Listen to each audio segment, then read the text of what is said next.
أم أنزلنا عليهم سلطانا فهو يتكلم بما كانوا به يشركون وإذا أذقنا الناس رحمة فرحوا بها وإن تصبهم سيئة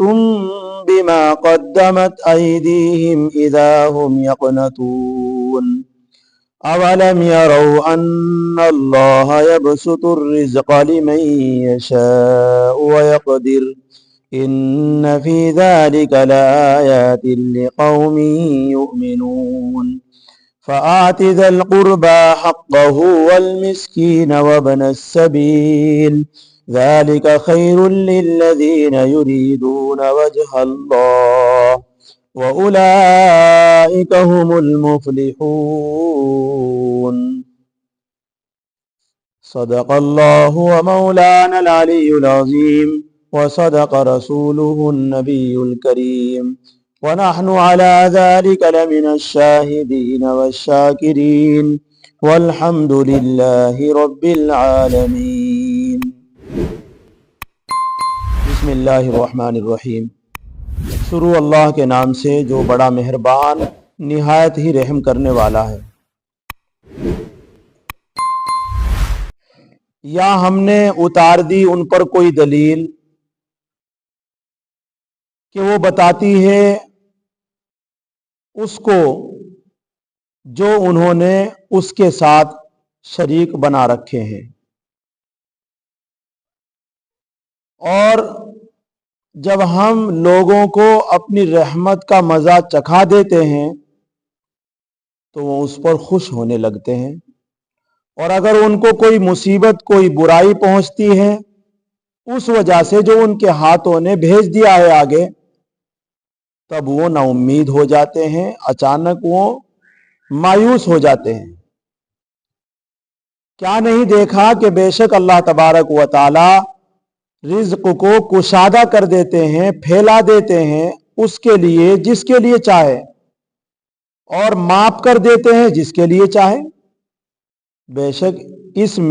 اس بات میں نشانیاں ہیں ایسے لوگوں کے لیے جو یقین رکھتے ہیں۔ پس دو تم رشتہ داروں کو اس کا حق،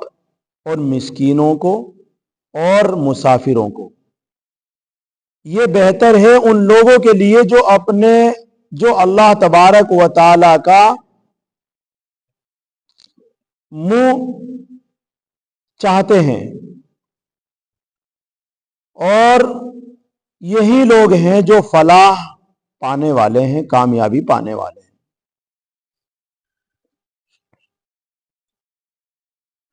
الحمدللہ آپ حضرات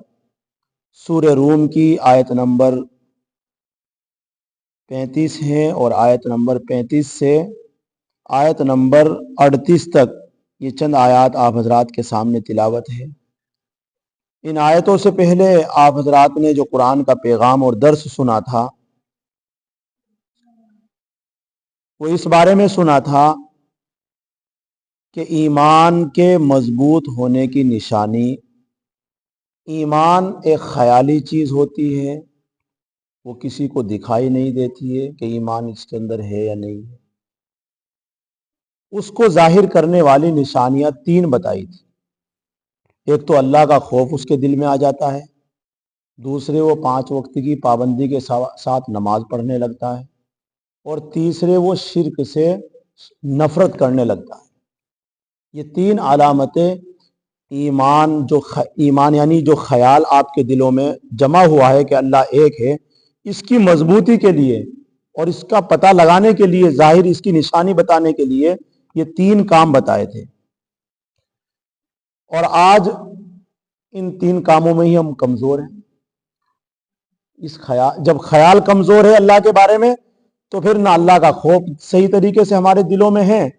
اور نہ ہی نماز پابندی کے ساتھ پڑھی جاتی ہے، اور نہ ہی شرک سے بچ رہے ہیں مسلمان۔ اور یہ بات بھی بتائی تھی کہ جن لوگوں نے اپنے مذہب تیار کر رکھے ہیں، اپنے فرقے، اپنی جماعت بنا رکھی ہے، وہ اپنی اس جماعت پر خوب خوش ہو رہا ہے کہ میں ہی کامیاب ہوں، حالانکہ کامیابی تو ان 3 کاموں پر ملے گی: اللہ کا خوف، 5 وقت کی نماز، اور شرک سے الگ تھلگ بالکل اللہ کا ایک ہو جا، بس خالص اللہ کے لیے عمل ہو۔ اور یہ بات بھی بتائی تھی کہ جب لوگوں کو کوئی مصیبت پہنچتی ہے تو ایک دم اللہ کی طرف جھک جاتے ہیں، چاہے وہ مشرک ہو، چاہے وہ کوئی بھی ہو، دنیا کا کوئی بھی انسان ہو، کوئی مصیبت جب اس پر پڑتی ہے تو پھر کہتا ہے بس ایک ہی بچانے والا ہے، اپنے رب کی طرف جھک جاتے ہیں۔ اور جب وہ اپنی مہربانی سے اسے ختم کر دیتا ہے، اس مصیبت کو ٹال دیتا ہے، پھر وہی شرک کرنے لگتے ہیں،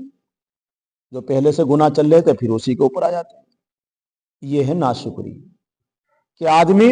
اللہ رب العزت اس کی مصیبت کو ختم کر دے، یا چاہے وہ پیسوں کے اعتبار سے، اس کی غریبی کے اعتبار سے ہو، اور چاہے وہ جان کے اوپر بیماری کی وجہ سے کوئی بھی ہو مصیبت، اللہ جب اسے دور کر دے تو یہ چاہیے کہ پھر اللہ کے خیال، اللہ کے بارے میں جو خیال ہے وہ بھی مضبوط ہو جانا چاہیے تو یہ تھا، لیکن پھر وہ شرک اور کفر اور گناہوں میں پڑ کر کے پھر انہیں بھلا دیتا ہے کہ اللہ نے میرے اوپر کوئی احسان کیا تھا۔ آج کے سبق میں یہ بات اللہ رب العزت نے پھر یہ بات بھی کہی تھی کہ ٹھیک ہے چند دن مزہ اڑا لو، ہماری مہربانی کا تھوڑا سا فائدہ اٹھا لو، لیکن قریب تمہیں پتہ لگ جائے گا، جب تمہاری پکڑ ہوگی تمہیں معلوم ہو جائے گا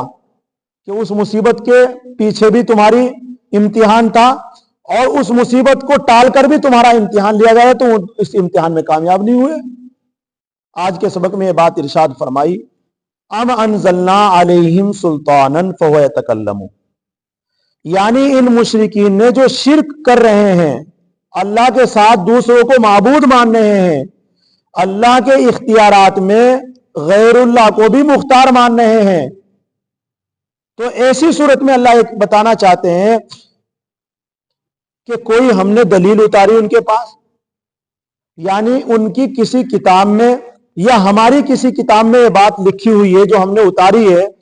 کہ تم فلاں کو اپنا پیر اور بابا مان لو، اور اس کے سامنے اب اس کو میرے اختیارات میں اس کو حصہ ہو گیا ہے، اور تم جو چاہے اس سے بھی کام لے سکتے ہو، یعنی میں نے کوئی اس طرح کی بات اتاری اپنی کتاب میں،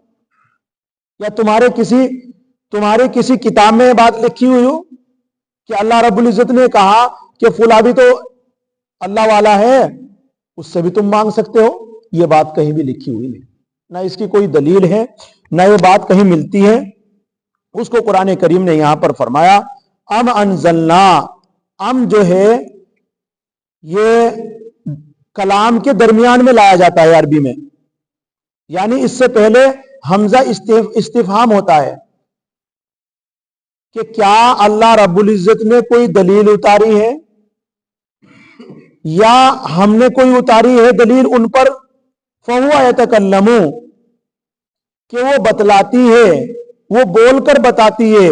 بما کانوا بہ یشرکون، اس کو جو تم نے انہیں شریک بنا رکھا ہے اللہ کے ساتھ، یعنی یہ بات تمہیں کہیں ملتی ہے کہیں لکھی ہوئی کہ تم فلاں کی عبادت کرنے لگو، فلاں کو معبود ماننے لگو، یہ بات کہیں بھی لکھی ہوئی نہیں ہے۔ کہنے کا مطلب یہ ہے نہ اس کی کوئی دلیل ہے، نہ اس کی کوئی ان کے پاس کوئی حقیقت ہے، بس ایک خیال انہوں نے اپنا باندھ رکھا ہے، اس خیالات کے پیچھے چل رہے ہیں، خواہشات کے۔ آگے فرمایا وَإِذَا أَذَقْنَا النَّاسَ رَحْمَةً فَرِحُوا بِهَا، کہ جب ہم لوگوں کو اپنی رحمت کا مزہ چکھا دیتے ہیں تو وہ اس پر خوش ہونے لگتے ہیں، یعنی جب کاروبار بڑھنے لگتا ہے، بچے گھر میں ہونے لگتے ہیں، یا کوئی بھی کاروبار میں نفع ہونے لگتا ہے، کھیتی باڑی اچھی ہونے لگتی ہے، تو ایسی صورت میں پھر آدمی خوش ہوا پھرتا ہے کہ بھائی بہت اچھا ہے، بہت اچھا ہے، بھائی اللہ نے میرے اوپر بہت مہربانی کر رکھی ہے، اللہ کا بڑا کرم ہے، پھر ایسے کرتا پھرتا ہے۔ اور اگر وَإِن تُصِبْهُمْ سَيِّئَةٌ بِمَا قَدَّمَتْ أَيْدِيهِمْ، اگر کوئی پہنچ جائے مصیبت، کوئی برائی پہنچ جائے ان کے گناہوں کی وجہ سے، تو پھر ایک دم سے آس توڑ دیتے ہیں، بھائی میرا تو حال خراب ہے، بھائی میرے اوپر تو اوپر والے نے بہت برا کر رکھا ہے، نعوذ باللہ، یہ بات کہنی شروع کر دیتے۔ اور یہ بات کہتا کون ہے؟ مسلمان نہیں کہہ سکتا ہے اس بات کو، یہ بات مشرک ہی کہے گا، یہ بات کافر ہی کہہ سکتا ہے۔ مسلمان تو صحیح معنوں میں ہو وہ تو یہ بات کہہ ہی نہیں سکتا کہ اللہ نے اس کے اوپر کرم کر دیا ہو اور پھر وہ یوں تو کہتا پھرتا ہو اللہ کے خوش تو ہوا پھر رہا ہے، لیکن اس خوش ہونے میں اللہ کی پھر بھی عبادت نہیں ہے، ایسا مسلمان نہیں ملے گا۔ یا ایسی صورت میں کوئی مصیبت آئے اور مصیبت کے نتیجے میں زبان سے اناپ شناپ بولنا شروع کر دے، اوپر والے نے میرے ساتھ ایسا کیا، نا انصافی کے نعوذ باللہ، یہ بات وہ کہنا شروع کر دیتا ہے، تو ایسی صورت میں یہ نا امیدی کی شکل اور یہ امید اور پھر نا امید میں بدل جانا، یہ تو مسلمان کی عادت ہونی نہ چاہیے، یہ تو ایک کافر اور مشرک کی عادت ہے۔ اللہ رب العزت بتانا چاہتے ہیں مسلمان کیا کرتا ہے؟ مسلمان تو جب اللہ کا اس کے اوپر کرم ہوتا ہے تو وہ تو اللہ کی خوب بڑائی بیان کرتا ہے، اللہ کی عبادت کرنے لگتا ہے، 5 وقت کی نماز پڑھنے لگتا ہے، اللہ رب العزت کا احسان اپنے اوپر ماننے لگتا ہے، اور جب کوئی مصیبت آتی ہے تو پھر وہ اللہ سے شکایت کرتا ہے، کسی سے شکایت نہیں کرتا۔ یہ ہے مسلمان۔ اور کافر کیا ہے؟ فوراً کہتا ہے میرے اوپر تو حال خراب ہے۔ اس کو قرآن کریم نے یہاں نقل کیا ہے، وَإِذَا أَذَقْنَا النَّاسَ رَحْمَةً فَرِحُوا بِهَا، اور جب ہم لوگوں کو اپنی رحمت اپنی مہربانی چکھاتے ہیں، فَرِحُوا بِهَا، تو اس پر وہ خوش ہوتے ہیں، اس پر وہ خوش ہوئے پھرتے ہیں۔ اور اگر کوئی مصیبت کوئی پریشانی ان کے اوپر آتی ہے تو ایسی صورت میں پھر کہنے لگتے ہیں، پھر یہ کہنے لگتے ہیں ناشکری کے الفاظ، تنگ ظرفی کے الفاظ، پھر وہ اللہ تعالیٰ کی طرف سے کوئی تھوڑی سی نعمت بھی ملے تو فوراً اللہ کا شکر، اور اللہ کی یہ کہتا ہے اللہ نے بڑا خوش رکھ رکھا ہے، میرا کاروبار تو اچھا چل رہا ہے۔ اور اگر کوئی پریشانی آتی ہے فوراً نا امید ہو جاتا ہے، ہمت ہار بیٹھتا ہے، اب کوئی نہیں جو میری مصیبت کو ٹال سکے، یہ کہنے لگتا ہے۔ اور یہ کون کہتا ہے؟ کافر۔ مسلمان تو کہتا ہے نہیں بھائی، مصیبت بھیجنے والا جو ہے وہی میری مصیبت کو دور کرے، جس نے مجھے خوشیاں دی وہی میرے اللہ رب العزت اسے ہمیشہ چلائے گا۔ اور کیونکہ مسلمان کا جو ذہن ہے، ایمان ہے، اس کا ذہن اور ایمان تو یہ ہے کہ یہ جو مجھے خوشیاں ملی ہے نہ تو یہ ہمیشہ رہنے والی ہے، اور یہ جو مجھے آج مصیبت میرے اوپر پڑی ہے نہ یہ مجھے ہمیشہ میرے اوپر رہنے والی ہے، ایک دن اللہ رب العزت اس کو ختم کرے۔ تو ہمارا ذہن اس انداز کا ہونا چاہیے، کسی مصیبت کو ہمیشہ والی نہیں سمجھنا چاہیے دنیا کی مصیبت کو، اور کسی خوشی کو ہمیشہ والی خوشی نہ سمجھے دنیا کی۔ کبھی خوشی چلتی ہے انسان کی زندگی میں دنیا میں اور کبھی گنواتے ہیں۔ تو ہمارا ایمان کون سا ہونا چاہیے؟ رجا اور امید، خوف امید، خوف امید۔ جب کوئی خوشی ملے اللہ سے ڈرتا رہے، اور جب کوئی مصیبت آ جائے اللہ سے امید باندھ لے، اللہ بھائی میری مصیبت کو دور کرے گا۔ نماز پڑھ رہا تہجد اور پڑھنی شروع کر دے، اگر کوئی مصیبت آ گئی قرآن زیادہ پڑھنا شروع کر، تسبیح گھمانی شروع کر دے، امید زیادہ باندھ لے، بس یہ ہے ایمان، یہ ہے مسلمان۔ اور کوئی خوشی آئی اس کے اوپر تکبر نہ کرے، غرور نہ دکھائے، میں نہ دکھائے، کیونکہ کافر کی حالت کیا ہے؟ کافر کی حالت یہ ہے اگر کوئی اس کے اوپر خوشی آتی ہے نہ تو پھر وہ کسی انسان کو انسان سمجھتا ہے، اور نہ پھر وہ اپنے پروردگار کو کچھ سمجھتا ہے، سب کو بھلا دیتا ہے، پھر بس میں ہی میں، چل رہا تو میں، پھر رہا تو میں، کھا رہا تو میں، اور گھوم رہا تو میں۔ یہ نہیں ہونا چاہیے۔ خوشی ملے اللہ سے ڈرے، بھائی کیا آپ کیوں اللہ نے مجھے یہ خوشیاں دی ہے، کہیں ایسا نہ ہو چھن جائے، اللہ سے ڈرتا رہے، اللہ کا شکر ادا کرتا رہے، اللہ تیرا شکر ہے، اللہ تیرا شکر ہے، میں تو اس لائق نہیں تھا، تو نے اتنا مجھے مال دیا, میں تو اس لائق نہیں تھا, تو نے آج مجھے یہ خوشی, میں اس لائق نہیں تھا, میں تو گناہگار ہوں. یہ ہے خوف. اور مصیبت نہیں, اللہ تو ہی صحیح کرے گا, مصیبت کو تو ہی ٹالنے والا ہے. لوگوں سے بھی کہ بھائی اللہ دور کر دیں, بھائی مجھے اللہ سے بہت پکی امید ہے. تو ہمارا ایمان خوف اور امید میں ہونا چاہیے. قرآن یہ بتانا چاہتا ہے. اور کافروں کی حالت جو ہے وہ ذہن, اس طرح کا ذہن ہمارا نہیں ہونا چاہیے. لیکن آج ہم اپنے حال کو اگر دیکھتے ہیں تو بالکل ذہن ہمارا اس جو یہ قرآن بیان کر رہا ہے اس کے مطابق ہے کہ جب کوئی خوشی ملتی ہے, جب کوئی رحمت مہربانی اللہ کی طرف سے ہوتی ہے تو پھر تکبر, خوش. اور جب کوئی مصیبت آتی ہے فوراً تعلق توڑ دیا. بہت سے بندوں کو ہم نے کہتے ہوئے سنا ہے کہ جو نماز پڑھنے گیا تھا وہ پھسل گیا, پیر ٹوٹ گیا, میں نہیں پڑھتا نماز. نعوذ باللہ, اس طرح کی بات کہہ دیتا ہے. اس کے ذہن اگر زبان سے نہیں کہتا, ذہن کے اندر سمجھ لیتا ہے ارے یار نماز پڑھنے گیا تھا پیر ٹوٹ گیا. ارے بھائی پیر ٹوٹ گیا, تیری قسمت میں تو نماز پڑھنے نہیں جاتا, پھر بھی کہیں نہ کہیں ٹوٹتا. یہ تو لکھا ہوا تھا,